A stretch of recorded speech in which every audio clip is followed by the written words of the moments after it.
Hi kids, Jusby the Clown and comedy consultant here. Justin BB Wright doing another brick reading, the second of the remote viewings.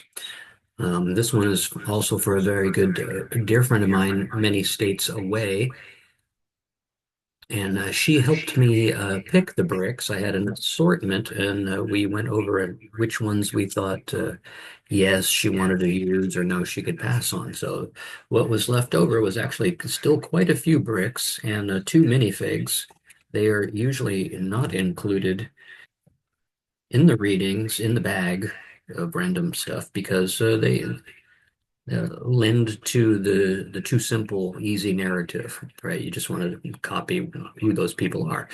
And if you can observe at all, that's a mermaid, and that is, king of the sea. So it's a sort of a father-daughter Ariel thing, although that's not Ariel. And they are both carrying whips. His is long and black, hers is coiled and brown. She also has a golden knife. So, wow. But here's the invocation. Uh, we give thanks to the elements we gather here today. We give thanks to the bricks, plates, tiles, and to parts immeasurable. We give thanks to all of the colors, shades, and every level of opacity and translucency for the ability you give us to model and remodel any situation we encounter or imagine. We give thanks. Right, so then we have the random Lego bricks, and I'll tell you that their area of question. First, they started very wide, and I asked for some W names. And she gave me the last name of a doctor that she's been working with. And I immediately started to thinking about what I already know about what's going on in her life is coordinating for Beltane. And it's always dicey with the weather in that area. It gets to be a muddy patch, and then you want to be May Day or first weekend or whatever to be dry and warm. Spring. Let's do this with Beltane.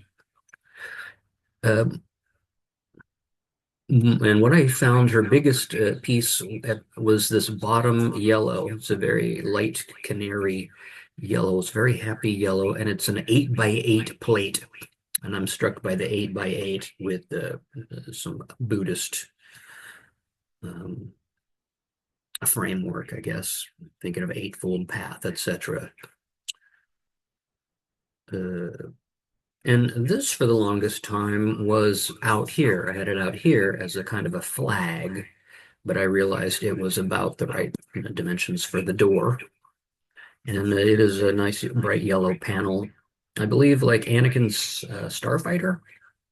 So this is the pre-Darth Vader Anakin when he's still a Jedi Knight, and never to be a master, but then to a lord. So this is a hinged in here with a black piece, which is basically the lightsaber piece there, the dowel. This rod piece is very useful in lots of things. When they are translucent, they are used in the Star Wars stuff as lightsabers. So all I have in this whole raid is this one black one, and it acts as this hinge for this big Darth Vader door. Whoa. Okay, yeah, I should these we have some inverted pieces, so that's why this is now upside down, this row, and that's why this shelf outcropping here is upside down and nothing is actually stuck to it. This is a turkey leg, right? And there's a pie, a clown pie, right? Whipped cream topping pie. There's a slice of pizza, and there was a carrot too. You can imagine that's pretty a small piece. Who knows where it's at this moment? But those were all sitting on this shelf here. I guess is wafting out. There's an offering to the neighborhood. The bounty is extended in that way, and it's not attached. You're easily giving that stuff away. This has a little bit of rotation at other earlier stages. It rotated a lot more. I'm not sure I guess it helps with the wind and make the aroma go all around. I'm gonna go this direction. Let's rotate this guy because I love this as a golden chalice and a foil or an epee. And it's a sword, and it's got just it has a little slot. There's a little spot that you can have those things outside ready to go. If somebody's also thirsty or they want to do some kind of cheers. The golden chalice, it's lovely, the symbology. And so the the seeker in this situation has some vision issues, and because it's remote and I'm asking this or that, they're choosing a lot by the immediate color, what is popping to them. So we do have a certain palette here, and then there's a bunch that were discarded and that all have their own palette. But what I'll notice later is I'll throw on a black light and see something like this, which is a translucent uh, orange here. Hit that with a black light, and that's really fluorescent. And there's a number of them, some of them that are surprising. I didn't think would glow, but an intuition was to check that. There is a moving piece here. This thing goes up and down. I'm thinking of it as the flag that says whether or not you have outgoing mail or not. Put a little translucent like light to tell people, hey, this thing is in order. The, uh, This has a hinge. It is like a mailbox. It could be used for lots of things that have that aperture kind of work that have, like an oven opens that way, mailbox, different things up in that.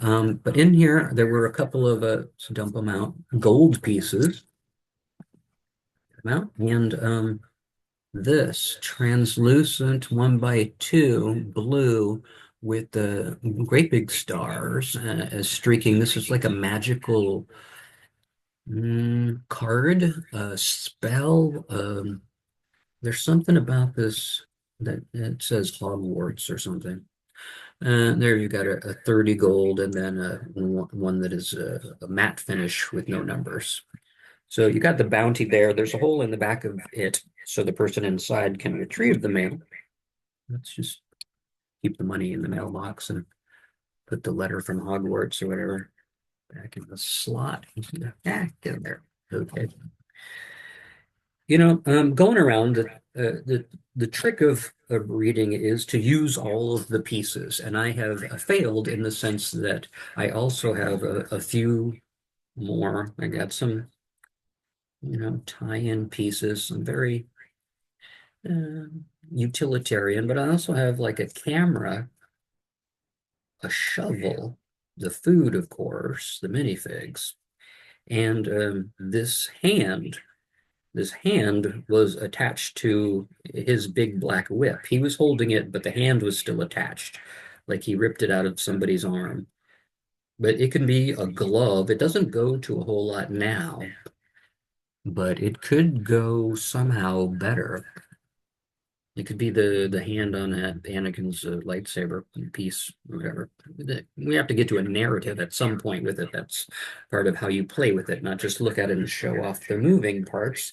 But here, I'm showing off that I tried to use everything and I tried to have good boundaries. So the walls are cobbled together, as always, these things have to be. But I love the texture there. I'm not getting so much. I'm not getting the care and the concern in a home, and there's the machinery that goes behind things, the tubing that's a red crowbar, and then there's a stick shift piece that's locking it in place. I don't really have narrative about what they all do, but they felt right. There's more translucence. They're filling in this wall space. It becomes, I guess, a stained glass window for the people inside. Again, you're looking at the door. Above the door is a bit of fire. There's some kind of, a warmth or glow, alertness. The light is on. It's an old school light of fire. And this beak kind of thing sticking off here is how I made use of this trap door piece. I got this in my own reading and I did not like it. I did not like the idea.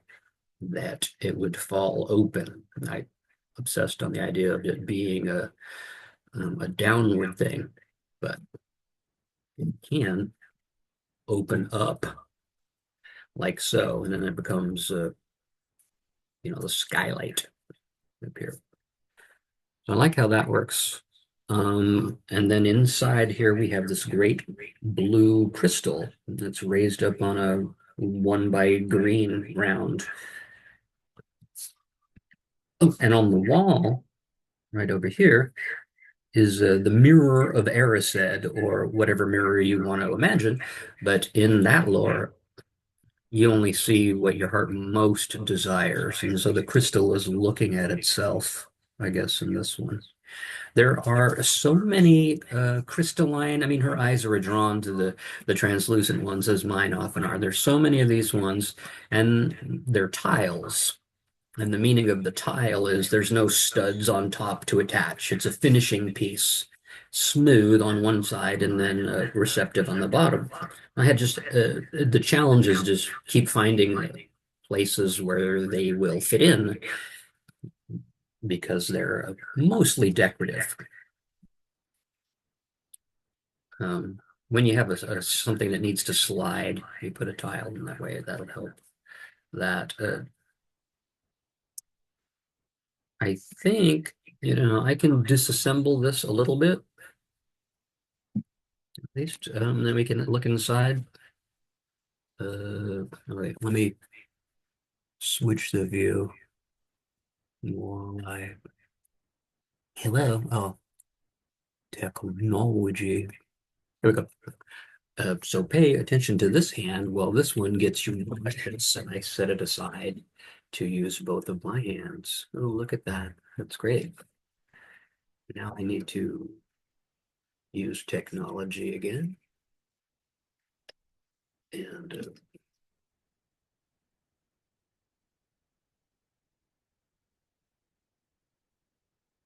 this is a new series where we're still getting used to things, and I'm very excited to do it. That's why I am not rehearsing with scripting, doing a lot of effort into my appearance.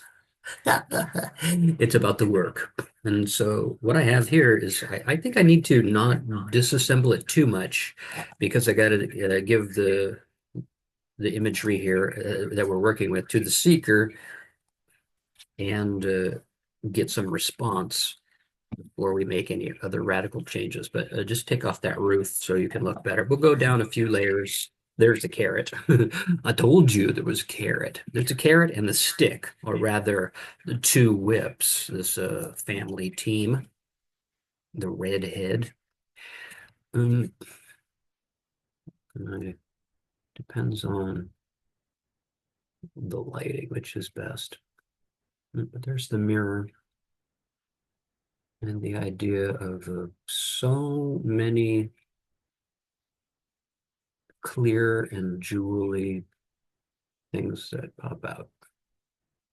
I can go down this one layer on this green to show you what I mean about the receptive part. This is a Technic piece, this piece here. So it just passes through. Both sides are female, and you can use it, and then the next time you have to use it, the other guy has to go in upside down. And they have smooth edges, and I don't know, this color for a Technic piece, it doesn't strike me as most of my large machinery, being that color. Can't remember what that is, but don't get stereotyped. But anyway, we have in generally a reading, we have our colors. We start off with, let's see the proximate proportions, and we were talking about that before. We have a lot of green for growth, the yellow, this optimism, happiness. There's these odd colors of pinks and purples, uh, and of course, all of the translucence that just gives so much pleasure. And yeah, we definitely need some blacks for edges and boundaries. Fabulous. I'm going to get the black light on. We can see what pops.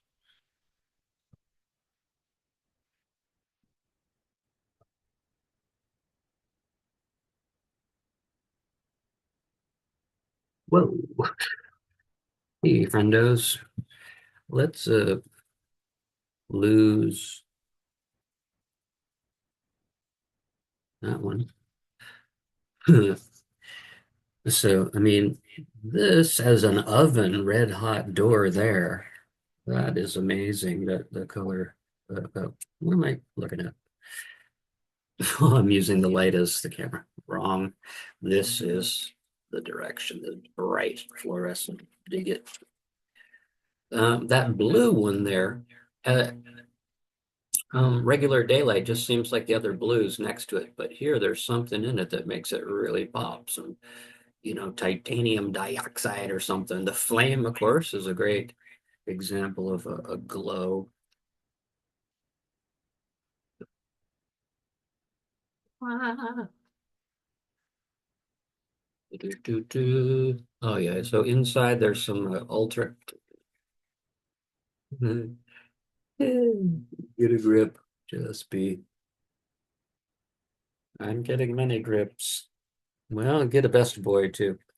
These alternating red and green lights here, some kind of traffic signal, just working with those opposites and dichotomies. Um, yeah.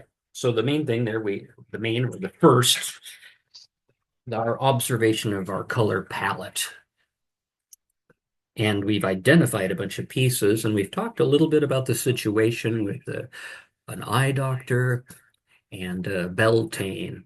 And her role is, organizing and publicizing it. Right? She's there setting up the space.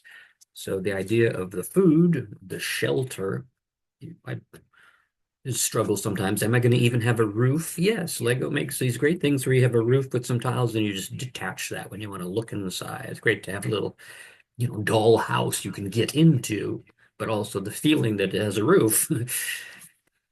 Um, So yeah. That's my initial run at it, and I would love to get her feedback and share that with all of you and schedule an in-person or a virtual reading of your own. Blah blah blah blah. Thanks very much. Just be the clown comedy consultant. JustBeTheClown.com. Like and subscribe. Hasta la vista.